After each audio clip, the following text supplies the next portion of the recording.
श्री गणेशाय नमः। ओम श्री गणपते नमः। श्री हरि संक्षिप्त भविष्य पुराण प्रतिसर्ग पर्व चतुर्थ खंड। चैतन्य महाप्रभु वाल्मीकि और शंकराचार्य के आविर्भाव की कथा। देवगुरु बृहस्पति ने कहा, देवेंद्र, प्राचीन काल में किसी समय वेद पारंगत विष्णु शर्मा नाम के एक ब्राह्मण थे। वे प्रसन्न चित्त से सर्वदेव में विष्णु की पूजा करते थे, इसीलिए देवता लोग भी उनकी प्रतिष्ठा करते थे। वे भिक्षावृत्ति से जीवन निर्वाह करते थे। उनकी स्त्री थी, किंतु कोई पुत्र न था। एक समय उनके घर पर कोई अतिथि आया। दयालु हृदय उस महात्मा ने विष्णु शर्मा की स्त्री की आर्थिक स्थिति तथा नम्रता देख उसे 3 दिनों के लिए एक पारस मणि दी और कहा कि इसके स्पर्श से लोहा भी सोना हो जाता है। इतने दिनों में मैं सरयू में स्नान कर तुम्हारे पास लौट आऊंगा। उसके जाने पर ब्राह्मणी ने उस मणि से पर्याप्त सोना तैयार कर लिया। तब तक विष्णु शर्मा भी आ गए।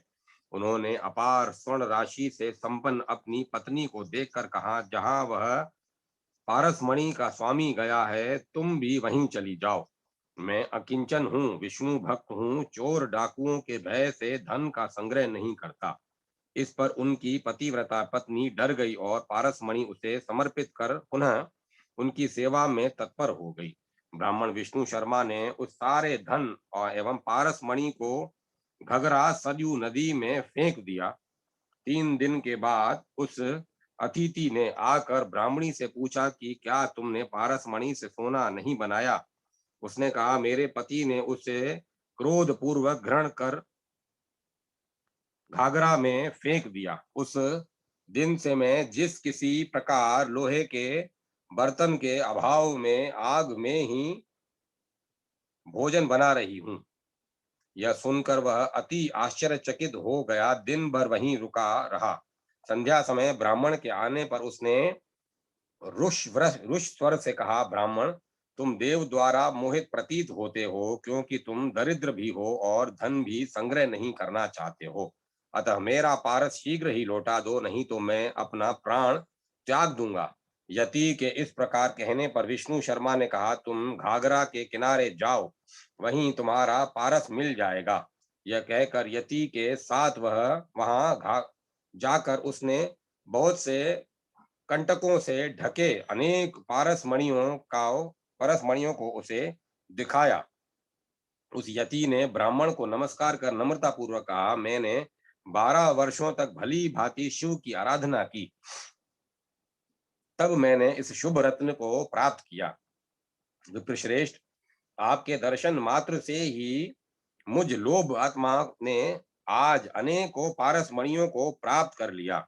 यह कहकर उसे शुभ ज्ञान प्राप्त कर मोक्ष प्राप्त कर लिया।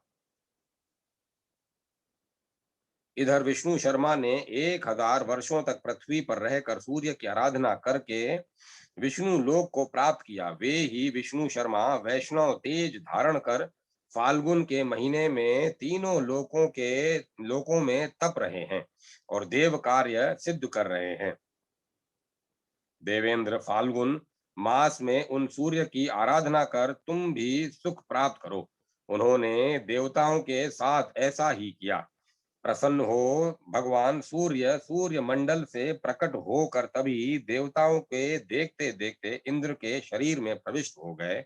उस तेज से इंद्र ने अपना शरीर अयोनिज विप्र रूप में धारण किया और शची देवी भी पृथ्वी में ब्राह्मणी के रूप में अवतरित हुई। 1 वर्ष के बाद शची देवी के गर्भ से भाद्रपद मास में शुक्ल पक्ष में गुरुवार को द्वादशी तिथि में ब्रह्म वेला में एक दिव्य बालक का जन्म हुआ, जो वास्तव में भगवान विष्णु के कला अवतार थे। उस समय रुद्र, वसु, विश्वेदेव, मरुदगण, साध्य, सिद्ध तथा भास्कर आदि देवों ने उस सनातन हरि रूप बालक की दिव्य स्तुति की और कलयुग में द्वितीय पुत्रों द्वारा पीड़ित देवताओं तथा अधर्म से दुखी पृथ्वी का उद्धार करने के लिए प्रार्थना की। यही आगे चलकर श्री कृष्ण चैतन्य के नाम से विख्यात हुए। सुत जी बोले, मुने, स्तुति के अनंतर सभी देवगण बृहस्पति के पास आकर कहने लगे, महाभाग, हम सभी रुद्रगण, ये वसुगण तथा अश्वनी कुमार पृथ्वी पर किस किस अंश रूप में अवतरित होंगे, इसे आप बतलाने की कृपा करें। बृहस्पति ने कहा, देवगणों, इस विषय में आप लोगों को मैं एक दूसरी बात बता रहा हूं। प्राचीन काल में मृगव्याध नाम का एक अधम ब्राह्मण था। वह मार्ग में सदा धनुर्बाण धारण कर विप्रों की हिंसा किया करता था। वह महामूर्ख ब्राह्मणों को मारकर उनके यज्ञोपवीतों को ग्रहण कर उत्साह पूर्वक शोर मचाता था। वह दुष्ट द्विजाधम तीनों वर्णों को विशेषकर ब्राह्मणों को मारता था।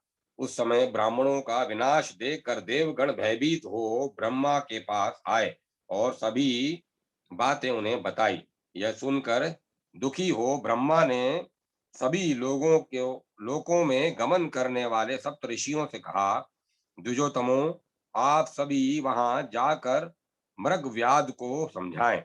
यह सुनकर वशिष्ठ आदि ऋषियों के साथ मरीचि मृगव्याध के वन में गए। धनुर्बाणधारी महाबली मृगव्याध ने उन लोगों को देखकर भयंकर वचन कहा, आज मैं तुम लोगों को मारूंगा। मरीचि आदि ने हंसकर कहा, तुम हम लोगों को क्यों मारोगे? कुल के लिए मारोगे या अपने लिए? यह शीघ्र बताओ। यह सुनकर उस मृगव्याध ने कहा, मैं अपने कुल के लिए और अपने कल्याण के लिए तुम लोगों को मारूंगा। यह सुनकर उन लोगों ने कहा, धनुर्धर, अपने घर में यह पूछकर शीघ्र आओ कि विप्र हत्या से किए गए पापों को कौन भोगेगा। यह विचार करो। यह सुनकर उस घोरात्मा ने अपने कुल वालों से पूछा, आज तक मैंने जो पाप अर्जित किया है उसे तुम लोग भी वैसे ही ग्रहण करो जैसे धन को ग्रहण किया है। उस अधम ब्राह्मण के इस वचन को सुनकर उसके कुटुंबियों ने कहा, हम लोग तुम्हारे किए गए पाप को ग्रहण नहीं करेंगे, क्योंकि यह भूमि और ये सूर्य साक्षी है, हम लोगों ने कोई पाप नहीं किया है। यह सुनकर उस मृगव्याध ने मुनियों के पास जाकर हाथ जोड़कर कहा, महात्माओं, जिस प्रकार मेरे पापों का श्रेय हो, आप लोग वैसा उपाय बताएं। मृगव्याध के यह कहने पर ऋषियों ने कहा, एक उत्तम मंत्र है, उसे सुनो। यह है राम का नाम। यह सभी प्रकार के पापों को दूर करने वाला है। अब हम लोग जा रहे हैं। जब तक वापस तुम्हारे पास न आ जाए तब तक तुम इस महामंत्र अर्थात राम नाम का जप करो। यह कहकर मुनिगण तीर्थांतरों में भ्रमण करने चले गए और वह मूर्ख व्याध विप्र मरा मरा का 1000 वर्ष तक निरंतर जप करता रहा। उसके जप के प्रभाव से वह अरण्य उत्पलों कोमलों से परिव्याप्त हो गया और तभी से वह स्थान पृथ्वी पर उत्पलारण्य के नाम से प्रसिद्ध हो गया। अनंतर सप्तऋषि वाल्मीकि बने उस मृगव्याध के पास आए और उसकी मिट्टी हटाकर उसको शुद्ध विप्र के रूप में देखकर आश्चर्यचकित होकर कहने लगे, वाल्मीकि से निकलने के कारण तुम वाल्मीकि कहे जाओगे। त्रिकालज्ञ महामती है विप्र, तुम इसी नाम से प्रसिद्ध होगे। यह कहकर वे सप्तऋषि अपने अपने स्थान पर चले गए। वाल्मीकि मुनि ने अष्टादश कल्प समन्वित शत कोटि विस्तृत तथा सभी पापों का विनाश निर्मल पद्मभद्र रामायण का निर्माण किया। अनंतर वे शिव होकर वहीं निवास करने लगे। देवगणों, हर को प्रिय लगने वाले उस मृगव्याध शिव के चरित्र को आप लोग सुने। वैवस्वत मनवंतर के आद सतयुग में ब्रह्मा ने उत्पलारण्य में आकर एक यज्ञ किया। उस समय वहां पर सरस्वती देवी नदी होकर आ गई। अनंतर ब्रह्मा ने अपने मुख से कल्याणकारी ब्राह्मणों, बाहुओं से क्षत्रियों, पुरुष से उत्तम वैश्यों और पैरों से शुभाचरण संपन्न शूद्रों को उत्पन्न किया। द्विजराज, सोम, चंद्रमा, सूर्य, तेज, वीर्य की रक्षा करने वाले कश्यप, मरीचि, रत्नाकर अर्थात समुद्र एवं प्रजापति आदि को भी उत्पन्न किया। दक्ष के मन से अनेक कन्याएं उत्पन्न हुई। विष्णु माया के प्रभाव से वे कलाओं के रूप में पृथ्वी पर स्थित हुई। भगवान ब्रह्मा ने अश्वनी आदि 27 नक्षत्र लोक की अभिवृद्धि के लिए सोम को तथा 13 अदिति आदि कन्याएं कश्यप को और कीर्ति आदि कन्याएं धर्म को प्रदान की। उन्होंने विवस्वत मनवंतर में अनेक सृष्टियां की। ब्रह्मा की आज्ञा के अनुसार पृथ्वी पर दक्ष उन लोगों के प्रजापति हुए।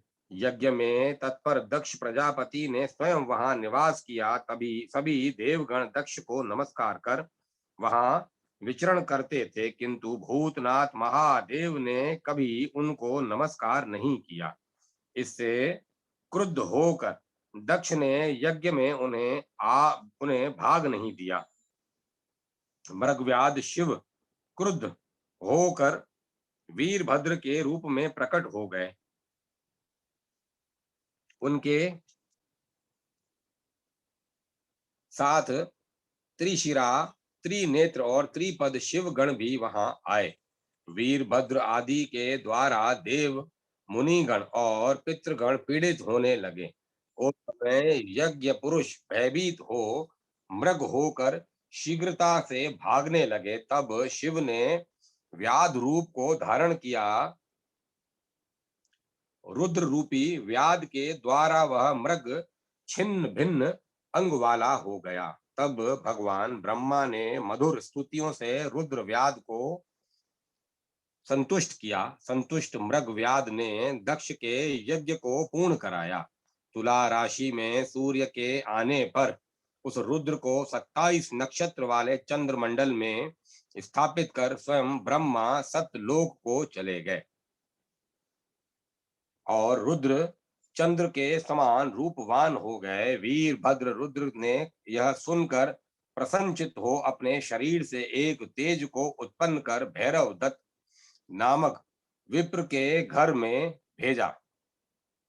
घोर कलयुग में वही शिव शंकर शंकराचार्य नाम से उसके पुत्र रूप में अवतरित हुए।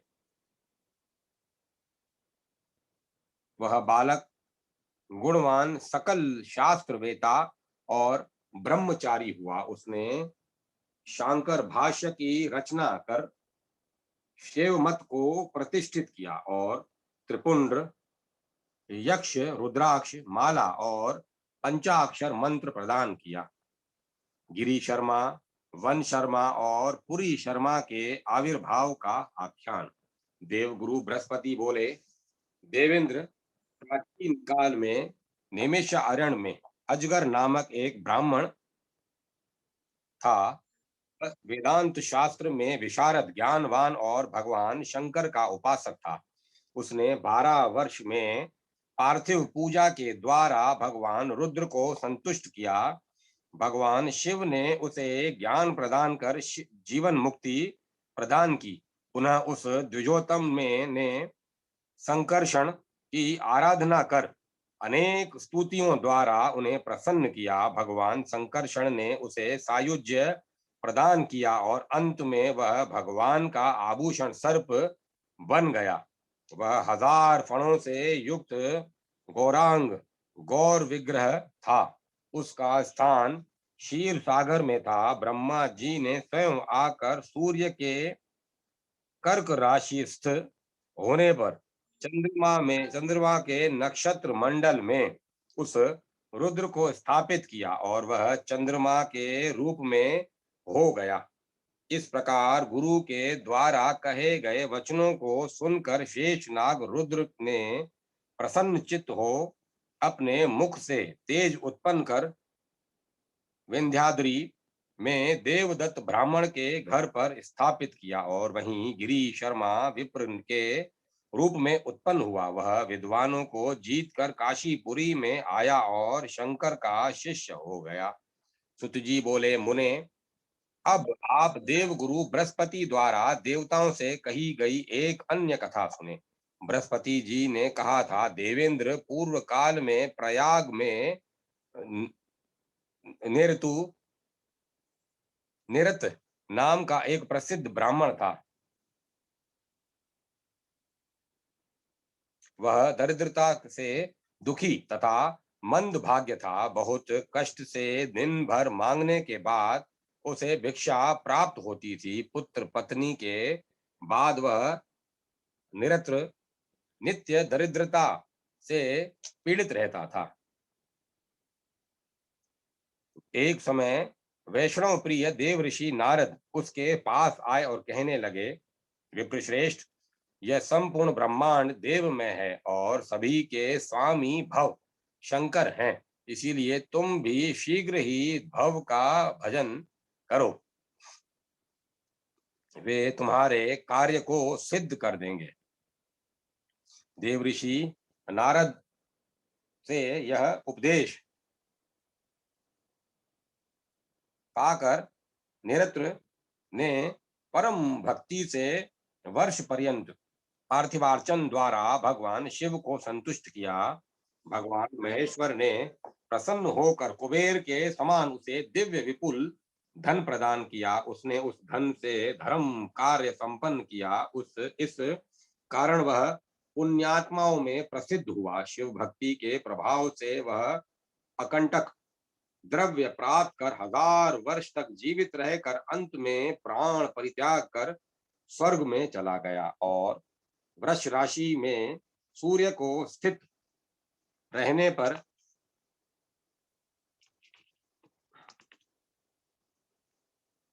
सूर्य के स्थित रहने पर चंद्र के समान सुशोभित होकर सर्वजन प्रिय निरत्य रुद्र के नाम से विख्यात हुआ। सुत जी ने कहा, शौनक, वही निरत्य अपने अंश से पृथ्वी पर आकर गिरी नालगिरी के वन में वनवासी सिद्ध सांख्य योगी के पुत्र रूप में उत्पन्न हुआ और वेद शास्त्र परायण वन शर्मा के नाम से विख्यात हुआ।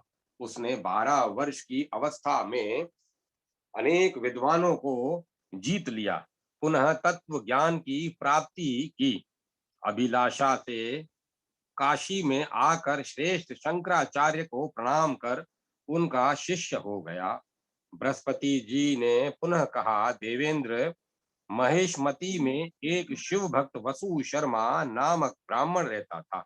वह पुत्र की कामना से पार्थिवार्चन में विशेष रूप से तत्पर रहता था।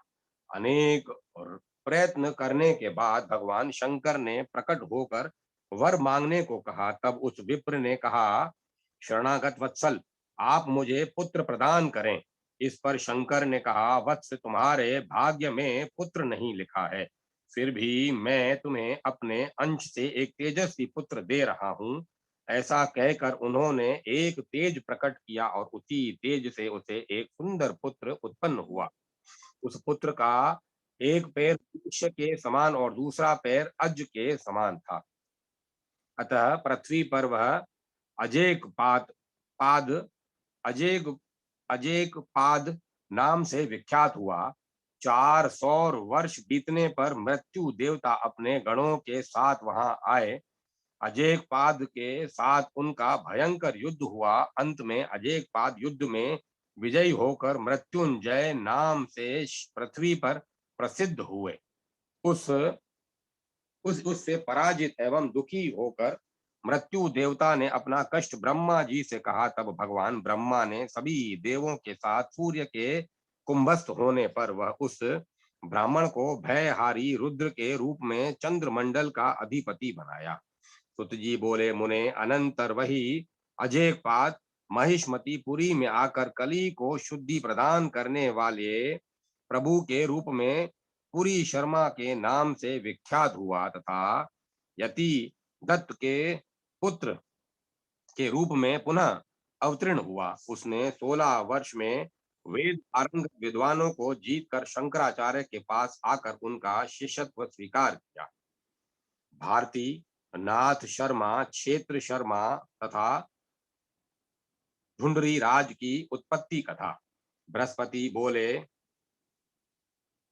देवेंद्र, पूर्व काल में संसार के लिए कंटक बना हुआ हिरबू नाम का एक दानव था।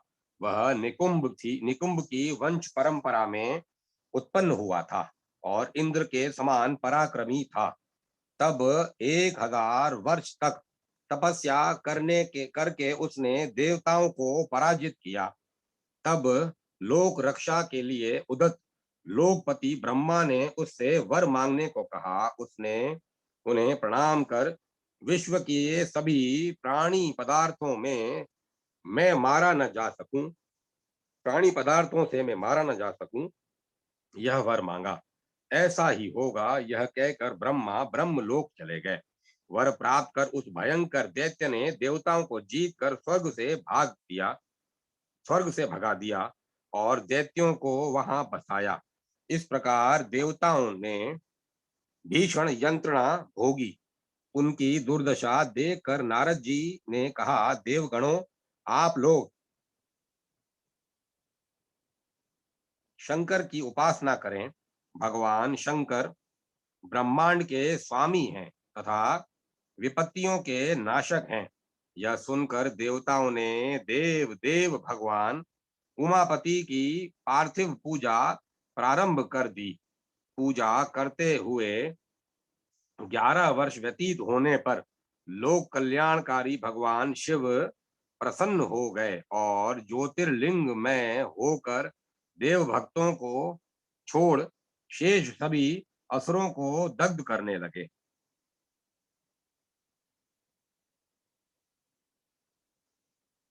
इससे प्रसन्न होकर ब्रह्मा ने विष्णु के साथ आनंद पूर्वक साम सूक्तों से महारुद्र को प्रसन्न किया। सूर्य के मिथुन राशि में स्थित होने पर हिरबू दैत्य का विनाश करने वाले महारुद्र को देवताओं के कल्याण के लिए शशि मंडल का राजा बनाया।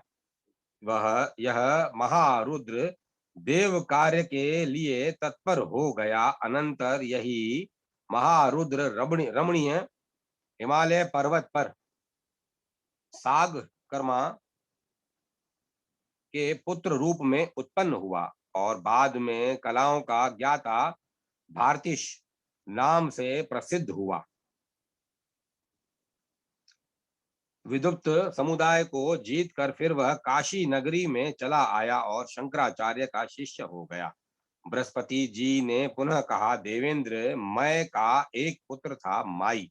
वह एक पैर पर खड़ा होकर 1000 वर्षों तक घोर तपस्या करता रहा। उसने अपनी तपस्या के द्वारा संसार के सभी प्राणियों को संतप्त कर दिया। अनंतर भगवान परमेष्टि पितामह ने प्रसन्न होकर 3 गांव 3 पुरों त्रिपुर को उसके भोग के लिए निर्मित किया। 16 योजन वाले विस्तृत स्वर्ग के समान स्वर्ण में, उसके नीचे भूवरलोक के समान 1 योजन विस्तृत रजत में तथा उसके नीचे भूरलोक के समान 1 योजन विस्तृत लोह में 3 पुर बनवाए। इस प्रकार उस त्रिपुर में 100 करोड़ दैत्य तथा दैत्य पत्नियां निवास करने लगी। वे देवताओं के यज्ञ भाग को ग्रहण कर देवताओं के समान हो गए। यज्ञ भाग न मिलने के कारण निर्बल देवगण भूख से पीड़ित हो भगवान विष्णु के पास गए और उनकी स्तुति कर कहने लगे, भगवान प्रभो, मैं पुत्र माई के द्वारा प्राप्त दुखों को भोगते हुए हमें बहुत ही दीर्घ समय हो गया है। हम सभी अधिकार विहीन होकर रह रहे हैं। स्वर्ग में माई दैत्य का ही राज्य है। देवताओं की बात सुनकर भगवान मधुसूदन संकृत संस्कृत वार्ता करने वाले त्रिपुर स्थित धर्मपरायण दैत्यों को देखकर भयानक कलियुग में बौद्ध रूप में अजिन द्विज के पुत्र होकर उत्पन्न हुए। उस बौद्ध ने वेद धर्म परायण विप्रों को मोहित कर दिया। तामस मनवंतर में तीनों वर्ण वेद विहीन, कर्म रहित तथा वैराग्य संपन्न हो। 16वें कली की प्राप्ति होने पर वे सभी यज्ञ रहित हो गए। इस कारण त्रिपुर निवासियों को यज्ञ भाग मिलना बंद हो गया। अतः सभी त्रिपुर निवासी दैत्यगण क्रोधाविष्ट हो वेद रहित तथा यज्ञ शून्य उन मनुष्यों को पीड़ित करने लगे।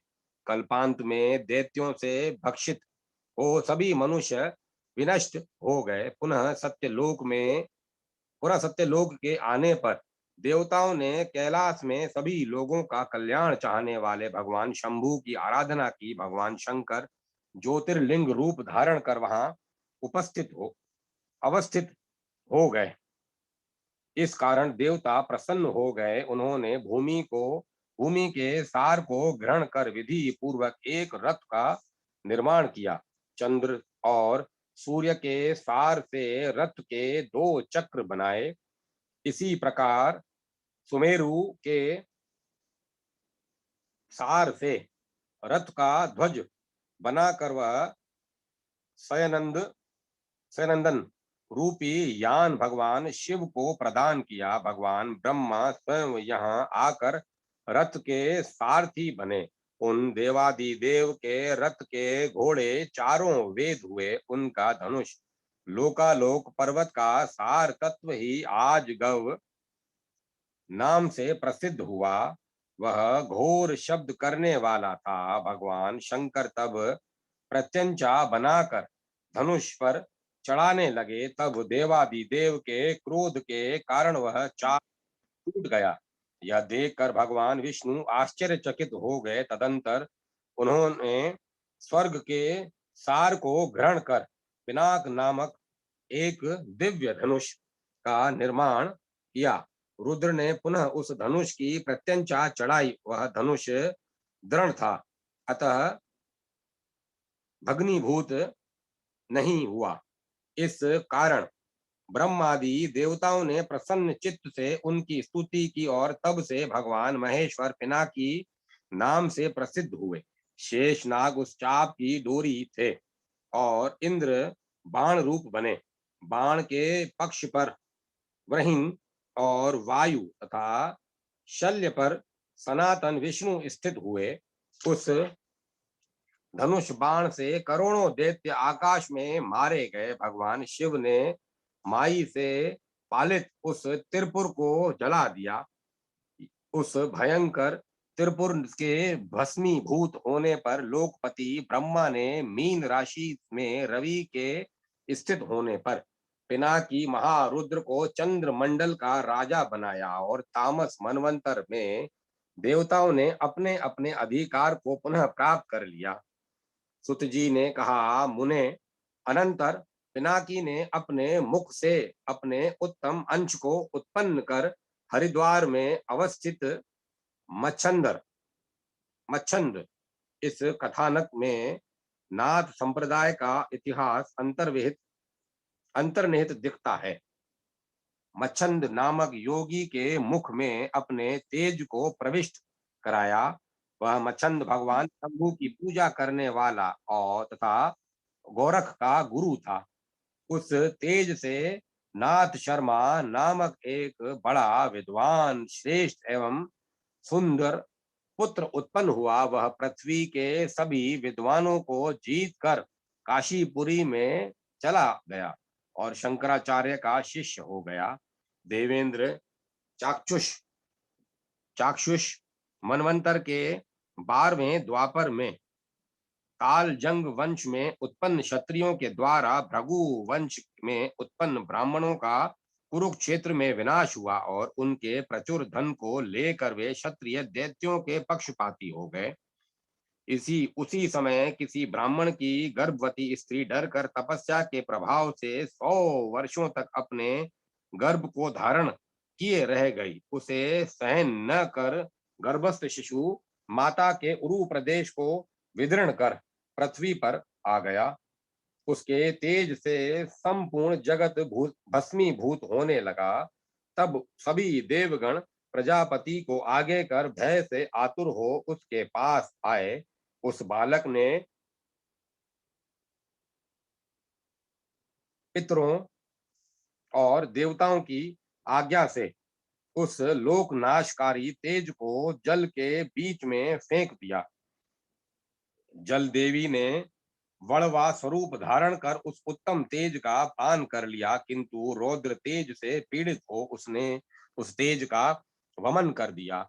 ब्रह्मा जी ने त्रिकुट गिरी पर आकर उसके नीचे घोर सागर में लोक की रक्षा की दृष्टि से उस तेज को स्थापित कर दिया। पुनः परमेष्टि पितामह ने मेष राशि में सूर्य के आने पर उस रुद्र तेज को रुद्र रूप में राशि मंडल के स्वामी के रूप में स्थापित किया।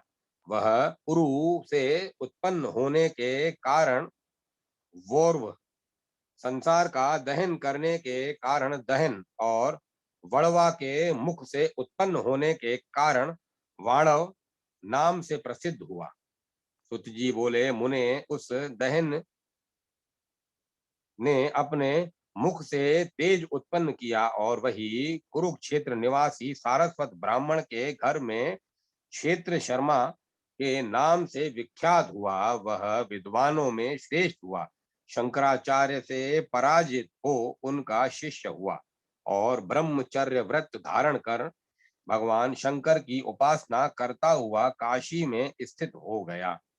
बृहस्पति ने पुनः कहा, देवेंद्र, पूर्व काल में सारे संसार के एकार्ण हो जाने तथा स्थावर और जगम सभी के नष्ट हो जाने पर एवं अव्यक्त जन्मा ब्रह्मा के 100 वर्ष बीतने पर माया रूपी प्रकृति ने आनंद पूर्वक उस जल का पान कर लिया। फिर तमोमयी महाकाली उस दारुण प्राकृत जगत में एकाकी उत्पन्न हुई।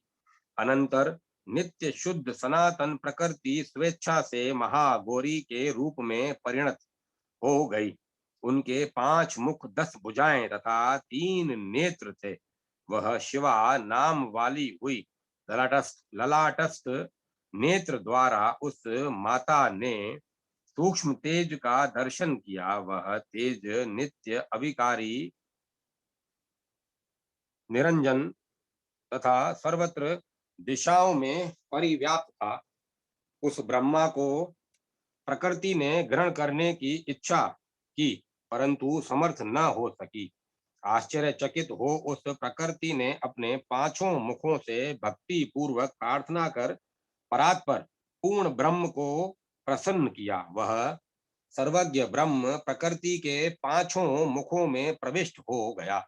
वह ब्रह्म पुरुषत्व को प्राप्त कर स्वयंभू नाम से प्रसिद्ध हुआ और अव्यक्त प्रकृति से उत्पन्न होने के कारण वे अव्यक्त जन्मा कहे गए।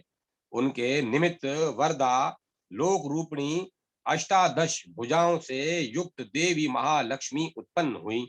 वे संसार की रक्षा करने लगी। उनके अद्भुत रूप को देखकर स्वयंभू आश्चर्यचकित हो गए। अनेक रूपों में प्रवेश करके भी स्वयंभू उनके अंत को प्राप्त नहीं कर सके। व्रत और बहु रूप होने के कारण वे ब्रह्मा नाम से विख्यात हुए। थक कर भगवान ब्रह्मा सत्य लोक में चले आए। उन्होंने मुख से आविर्भूत वेदों से शंकर की दीर्घ काल तक स्तुति की। उनके अंग से नदी नद उत्पन्न हुए। पुनः जल में समुद्र हो जाने से वहां स्वयं प्रभु ने शयन किया। अव्यक्त स्वयंभू ने सहस्त्र युग पर्यंत वहां निवास कर सत्य लोक में आकर पुनः सृष्टि आरंभ कर दी। गण रूपा अत्यंत सृष्टियां पृथक पृथक उत्पन्न हुई, उससे महालक्ष्मी में व्यक्त जगत हुआ। महासनातनी महालक्ष्मी देवी सृष्टि के अनेकत्व को देखकर आश्चर्यचकित हो गई और सर्वेश्वर भगवान के पास आई तथा अव्यक्त मंगल रूप विष्णु को नमस्कार कर कहने लगी, भगवान आप नित्य और शुद्धात्मा हैं। संसार में बहुत से प्राणी हो गए हैं, मैं इन लोगों की गणना कैसे कर सकती हूँ। महालक्ष्मी के इस वचन को सुनकर वे ब्रह्म दो रूपों में विभक्त हो गए। पूर्वार्ध से रक्तांग और परार्ध से गौरांग। रक्तांग और गौरांग दोनों चतुर्भुज हुए। संपूर्ण सृष्टि गणों का स्वामी रक्तांग गणेश हुआ, वही ईश्वर कहलाता है। परार्ध से उत्पन्न गौर वर्ण जो चतुर्भुजी हैं, उसका ध्यान योगी लोग करते हैं, वह निरंजन है। एक बार पार्वती वल्लभ भगवान शिव ने 1000 वर्ष तक प्रयत्न पूर्वक गणेश की पूजा की। तब सर्व पूजक भगवान गणेश ने प्रसन्न होकर पार्वती सहित हर को वर मांगने के लिए कहा। इस पर भगवान शंकर ने उनकी भक्ति पूर्वक इस प्रकार स्तुति की। नमो विष्णु स्वरूपाय गणेशाय परमात्मने चतुर्भुजाय रक्ताय यज्ञ पूर्ण कराय च विघ्नहंत्रे जगन्धत्रे सर्वानंद प्रदायिनिये सिद्धिनाम पते तुम्भयम निधिनाम पते नमः। प्रसन्नो भव देवेश पुत्रो भव मम प्रिय। विष्णु स्वरूप परमात्मा गणेश को नमस्कार है। चतुर्भुजधारी रक्त वर्ण यज्ञ मूर्ति विघ्नहंता जगत का धारण पोषण करने वाले सभी के आनंद दाता निधिपति तथा सिद्धिपति भगवान गणेश आपको नमस्कार है। देवेश आप प्रसन्न हो मेरे प्रिय पुत्र के रूप में उत्पन्न हो। इस पर गणेश जी पार्वती जी के तेजो में शरीर से उत्पन्न हो गए। इंद्र के साथ सभी देवगण कैलाश शिखर पर उनका मंगलमय दर्शन करने के लिए आए। वहां सर्व सुखद महोत्सव हो रहा था। इसी समय क्रूर दृष्टि कालात्मा सूर्य पुत्र शनि देव मंडप में आए। उनके दर्शन मात्र से वह बालक मस्तक विहीन हो गया। तब गुरकों के निवास स्थान उस कैलाश में महान हाहाकार मच गया। वह कटा हुआ सिर सूर्य के तुला राशिस्त होने पर चंद्रलोक में स्थित हो 27 दिन तक पृथ्वी पर प्रकाशित होता रहा। सभी देवताओं से विनिंदित भयंकर शनि देव ने एक दांत वाले गज के रंगे हुए मस्तक को काट कर उस बालक के स्कंद पर जोड़ दिया और ब्रह्मा ने उसकी माता के द्वारा स्तुति किए जाने पर करकट के सिर को गज के ऊपर स्थित कर गज योनि वाला बना दिया और करकट को बिना सिर का कर दिया। इस प्रकार साक्षात ईश्वर रूप गजानन गणेश उत्पन्न हुए।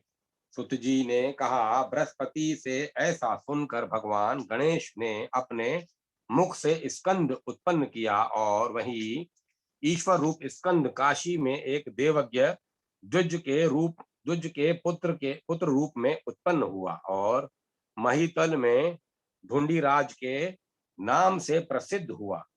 फलित ज्योतिष के जात का भरण नामक ग्रंथ का निर्माण कर वह वेद की रक्षा के लिए शंकराचार्य के पास आया। वह प्रसन्नात्मा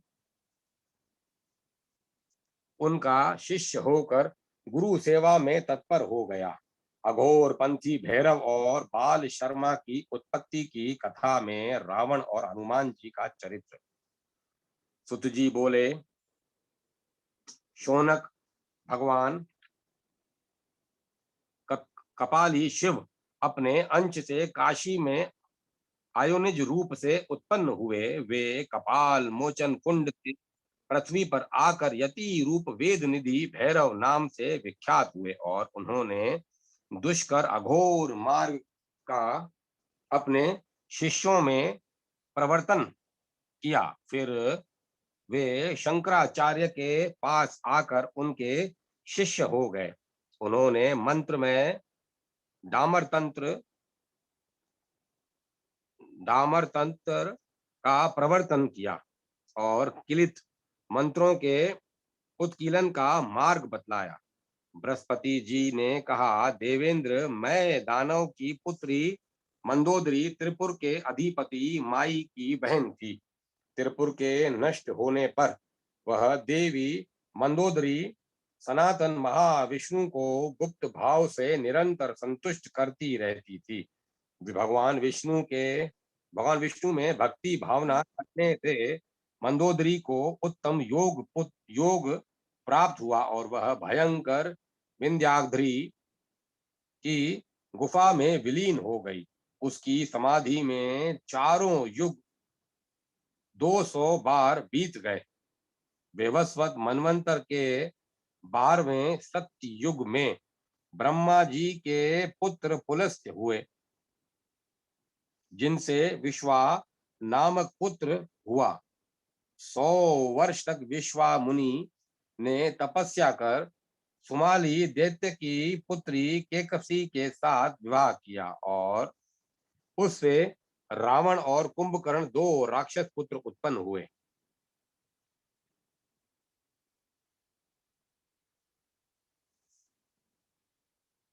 रावण मातृभक्त था और भाई कुंभकर्ण पितृभक्त। वर की कामना से उन दोनों ने 1000 वर्षों तक घोर तपस्या की। भगवान परमेष्टि पितामह ने प्रसन्न होकर उन दोनों को देव और दानवों से अजय होने का वर दिया। उन दोनों ने वर प्राप्त कर क्रुद्ध हो श्रेष्ठ पुष पुष्कायन को ग्रहण कर देवताओं से युद्ध किया। उन देवताओं से पराजित देवताओं ने सुखप्रद स्वर्ग को छोड़कर पार्थिवार्चन के द्वारा कैलाश में स्थित भगवान शिव की 11 वर्षों तक आराधना की और उनसे वर प्राप्त कर वे सभी निर्भय हो गए। इधर गौतम ऋषि के शरीर से उत्पन्न केशरी की पत्नी अंजना के गर्भ से हनुमान जी के रूप में भगवान शंकर ने भी अपने अंश से अवतार लिया।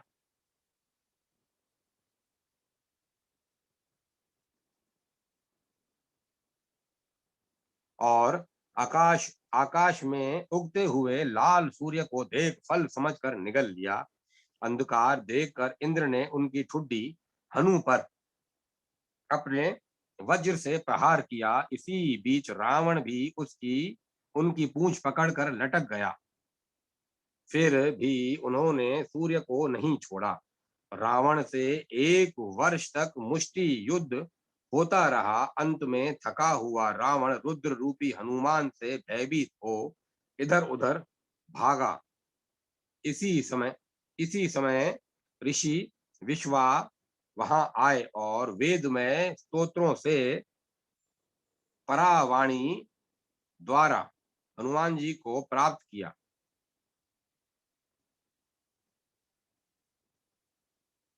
परावाणी द्वारा हनुमान जी को प्रसन्न किया। प्रसन्न हो रुद्र रूपी हनुमान ने संसार को रुलाने वाले रावण को छोड़ दिया। फिर बलवान केशरी पुत्र पंपासुर के पंपापुर के तट पर निवास करने लगे और अचल रूप से स्थित होने के कारण स्थाणु नाम से प्रसिद्ध हुए। संसार को रुलाने वाले तथा देवताओं को मारने वाले रावण को मुष्टिका से हनन करने के कारण उनका नाम हनुमान पड़ गया। हनुमान जी की तपस्या से प्रसन्न हो भगवान ब्रह्मा ने कहा, तपोनिधे रुद्र, आप मेरी बात सुने। वैवस्वत मनवंतर 28वें त्रेता युग के प्रथम चरण में साक्षात भगवान राम अवतीर्ण होंगे। उनकी भक्ति प्राप्त कर आप कृत कृत्य हो जाएंगे देवेंद्र। ऐसा कहकर ब्रह्मा जी ने भाद्रपद मास में चंद्रमा के प्रकाश रूप में उन्हें प्रतिष्ठित किया और इधर मैं पुत्री मंदोदरी का विवाह रावण के साथ कर दिया। वह रावण नेत्र नेत्र दिशा का दिक्पाल नेतृत्व दिशा का दिक्पाल हुआ। भगवान हरि ने राम रूप में अवतरित होकर रावण को मारा। सुत जी बोले, मुने अनंतर वे ही हनुमान पुनः मनुष्य शरीर धारण कर पृथ्वी पर कदली वन में आकर बाल शर्मा नाम से प्रसिद्ध हुए और काशी नगरी में मणिकर्णिका पर रहने लगे। वे शंकराचार्य यति के शिष्य होकर गुरु सेवा में तत्पर हो गए और उन्होंने तंत्र मंत्र शास्त्र का निर्माण किया। रुद्र महात्म्य भव के अंश से रामानुजाचार्य का आविर्भाव। देवगुरु बृहस्पति जी ने कहा, देवेंद्र, सृष्टि के प्रारंभ में विराट पुरुष की नाभि से एक विस्तृत कमल उत्पन्न हुआ जिसमें कमलासन ब्रह्मा उत्पन्न हुए। वे दो भुजा, चार मुख और दो पैर वाले थे। उन्हें चिंता हुई कि मैं कौन हूँ, कहाँ से आया हूँ और मेरा उत्पत्ति करता कौन है। इस प्रकार चिंतित होते ही हृदयस्थ देवताओं ने कहा, तुम तप करो। यह सुनकर ब्रह्मा जी ने महान तप किया। चतुर्भुज योगा गम्य सनातन विष्णु का कमलासन ब्रह्मा ने 1000 वर्ष तक समाधिस्थ होकर ध्यान किया। इसी समय नवीन मेघ के समान श्यामल चतुर्भुज भगवान विष्णु आयुध एवं दिव्य अलंकारों से अलंकृत होकर बालक रूप में ब्रह्मा के सामने प्रकट हुए। समाधि से जाकर ब्रह्मा उन्हें देखकर चकित हो गए। ब्रह्मा विष्णु ने हंसकर कहा, वत्स, मैं ही तुम्हारा पिता हूँ। विष्णु स्वयं को अब उनका पिता मानते थे। इस प्रकार दोनों में विवाद होने लगा। उसी समय तपो में रुद्र ज्योतिर्लिंग रूप में प्रकट हुआ और हंस रूप में ब्रह्मा और वराह रूप में हरि 100 वर्षों तक क्रमशः ऊपर नीचे आते जाते रहे, परंतु उनका अंत न पाकर असफल हो उन दोनों ने लौटकर भगवान शिव की स्तुति की। प्रसन्न हो भगवान भव दर्शन देकर कैलाश चले गए और वहां समाधि में योगी रुद्र के दिव्य 5 युग बीत गए। इसी बीच तारकासुर नाम के भयंकर दानव ने 1000 वर्ष तप कर ब्रह्मा से वर प्राप्ति किया कि भव से उत्पन्न पुत्र से ही तुम्हारी मृत्यु होगी। वर प्राप्त कर तारकासुर ने देवताओं को जीत कर महेंद्र का स्थान ग्रहण कर लिया। दुखी देवगणों ने कैलाश में जाकर रुद्र की स्तुति की। शिव ने कहा, वर मांगो। उन लोगों ने नतमस्तक हो प्रणाम पूर्वक कहा, भगवान ब्रह्मा ने तारका को यह वर प्रदान किया है कि शिव भक्ति से उत्पन्न पुत्र ही तुम्हें मारेगा। इसीलिए भगवान आप हम लोगों की रक्षा करें और विवाह करें। स्वयंभू मनवंतर में दक्ष प्रजापति की 60 कन्याएं हुई। उनमें एक सती नाम की भी कन्या थी। उसने 1 वर्ष तक आपकी पार्थिव पूजा की। उस सती को आपने वर प्रदान किया और वह आपकी प्रिया हुई। उसके पिता दक्ष ने आपका अपमान किया और दक्ष से उत्पन्न शरीर को सती ने यज्ञ में समर्पित कर दिया। उस सती का दिव्य तेज हिमालय में प्रविष्ट हुआ और अब वह आपके अपना वह अब वह अपना शरीर छोड़कर हिमालय तथा मैना की पुत्री पार्वती के रूप में उत्पन्न हुई हैं। वे घोर वे गौरी उत्पन्न होते ही 9 वर्ष की हो गई। आपकी प्राप्ति के निमित्त उन्होंने 100 वर्ष तक जल में रहकर, 100 वर्ष तक पंचाग्नि का सेवन कर, 100 वर्ष तक वायु मात्र का पान कर और 100 वर्ष तक बिना सांस लिए आकाश मंडल तथा चंद्रमंडल आदि में रहकर तपस्या भी की है। अतः वे हे भगवान, अब आप शिवा पार्वती के साथ विवाह करें। शिव ने कहा, देवगणों, आपकी बात अनुचित प्रतीत होती है, क्योंकि हमसे ज्येष्ठ ज्योति से उत्पन्न 10 रुद्र अभी अविवाहित हैं। मैं उन सब से छोटा भव नामक रुद्र हूँ। मैं उनके विवाह पूर्व ही कैसे विवाह कर सकता हूँ? दूसरी बात यह है कि वे साक्षात अव्यक्त रूपा परम्बा हैं। उनसे संपूर्ण चराचर ब्रह्मांड परिव्याप्त है। योगीश्वर, मैं मात्र रूपा भगवती का वर्ण कैसे कर सकता हूँ? अतः आप लोगों के कल्याण के लिए मैं अपनी शक्ति आप लोगों को देता हूँ। वह आप लोगों की कामना पूर्ण करेगी। अनंतर भगवान शंकर अपनी शक्ति अग्नि को समर्पित कर स्वयं पुनः समाधिस्थ हो गए। वही के साथ वहिन के साथ इंद्रादि देवगणों ने सत्यलोक में आकर ब्रह्मा को संपूर्ण वृतांत सूचित किया। पुनः देवताओं की समुधोग तथा गिरिजा की तपस्या से भगवान शंकर प्रसन्न हो गए। उन्होंने पार्वती को पाणी ग्रहण करने का वर प्रदान किया। इस पर भगवती पार्वती ने नमस्कार कर कहा, देव, मैं पिता माता की आज्ञा के अनुसार ही कार्य करने वाली हूँ, अतः विवाह के लिए उनकी अनुमति चाहिए। भगवान शंकर ने सप्तऋषियों को बुलाकर सबकी सम्मति से हिमवान के पास संदेश भेजा और विधि पूर्वक विवाह भी संपन्न हो गया। उस विवाह में बारातियों की सेवा के लिए पार्वती ने अपनी तप सिद्धि से रिद्धि सिद्धि को उत्पन्न कर यथाविधि सेवा सत्कार कर सबको संतुष्ट किया। यह देखकर ब्रह्मादि देवगण आश्चर्य में पड़ गए और उन्होंने अनेक प्रकार से उनकी स्तुति और दैत्यों से रक्षा की प्रार्थना भी की। पार्वती देवी ने प्रसन्न होकर उन्हें अभय दान दिया। विवाह के पश्चात भगवान शिव पार्वती जी के साथ कैलाश चले आए और 1000 वर्षों तक आनंद में निमग्न रहे। काम प्रद्युम्न की दृष्टा देखकर भगवान शंकर ने उसे भस्म कर अनंग रूप में कर दिया। उसकी पत्नी रति के प्रार्थना पर भगवान ने कहा, तुम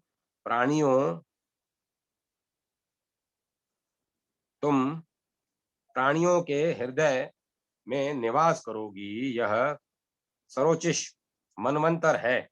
वैवस्वत मनवंतर के 28वें द्वापर में भगवान श्री कृष्ण के पुत्र प्रद्युम्न को तुम पति रूप में प्राप्त करोगी। ऐसा कहकर भगवान शंकर अंतर ध्यान हो गए। बाद में कुमार स्वामी स्कंद की उत्पत्ति हुई, जिन्होंने तारकासुर का वध कर देवताओं को शांत और एवं प्रसन्न किया तथा संपूर्ण संसार के साथ स्वर्ग को सुस्थिर कर दिया। सुत जी ने कहा, मुने, देवगुरु बृहस्पति से यह सुनकर भगवान भव ने अपने मुख से अपने उत्तम अंश को उत्पन्न कर गोदावरी के किनारे आश्चर्य शर्मा के पुत्र रूप में जन्म ग्रहण किया। वे आचार्य रामानुज के नाम से विख्यात हुए और राम शर्मा के अनुज हुए। अब मैं कथा को विराम देता हूँ।